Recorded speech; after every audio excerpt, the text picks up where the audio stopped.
अमावस्येचा ना संध्याकाळचा व्हिडिओ आहे आणि मी संध्याकाळीच ना केलं होतं. तर ना कणकेचे असे ना गोड म्हणजे दिवे तर गुळ घालून असं कणिक मळली होती, थोडासा गुळ घालून आणि वाफलून असे दिवे करायचे होते. इथं पूजा वगैरे सकाळीच केलेली होती, पण फक्त बाकीचं राहिले होते, म्हणजे हे दिवे करायचे त्यामुळेच राहिलं होतं. तर अनुला बघा असे पोहे केलेले तसेच राहिलेत, खाल्ले नाहीत.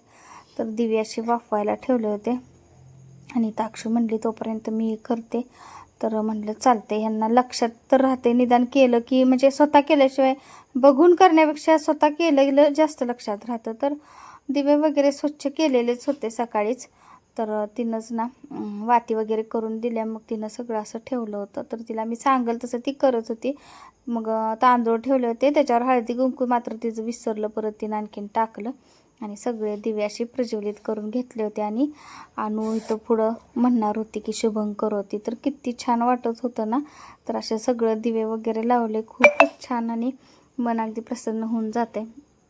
तर समया म्हणा, आपल्या घरातील जेवढे तांब्याचे, पितळेचे किंवा आपले चांदीचे जरी असतील ते सगळे दिवे स्वच्छ करायचे आणि तर अमावस्ये दिवशी असं पूजा करायची आपल्याकडे आहे प्रथा, तर ती करायची. आणि कणकेचे दिवे करून मुलांना, लहान मुलांना, आपल्या मुलांना ओवाळायचं. आणि इकडची सुद्धा आपली देवपूजा बघा, आणि ओवाळलं आणि नंतर ते दिवे काय करायचे तर ते आपण खाऊ शकतो आणि गाईला सुद्धा ना ते प्रसाद म्हणून देऊ शकतो.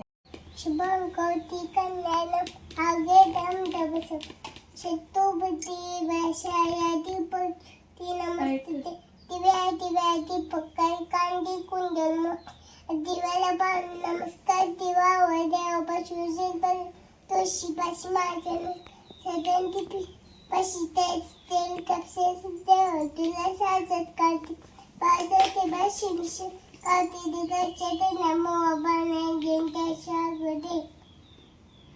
छान.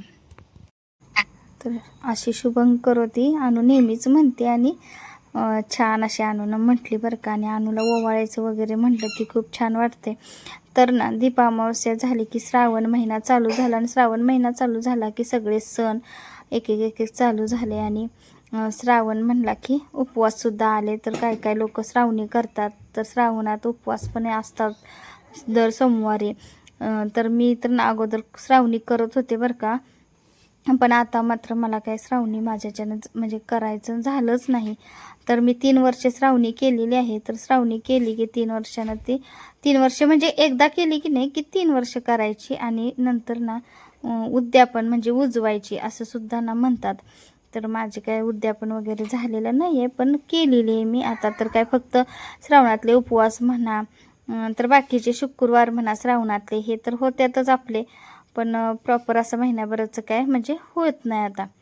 तर छान असं ना दिव्याने ऑक्शन केलं आणि आपल्या दाराजवळ मेन दरवाजाजवळ सुद्धा ना एक त्यातला दिवा ठेवायचा होता, आणि तोच दिवा ना बाहेर आपण ठेवायचा, म्हणजे पशुपक्षी, चिमणी, मुंग्या वगैरे खातात. तर आणि जे दिव्याने आपण ओवाळले ते गाईसाठी ना एखादा त्यातला नैवेद्य म्हणून द्यायचा, आणि बाकीचे आपण खाल्ले घरातल्यानी तरी चालतात. आणि हा दुसऱ्या दिवशीची क्लिप आहे. इथं सकाळी ना शिमला मिरचीची अशी भरलेली शिमला मिरची केली होती.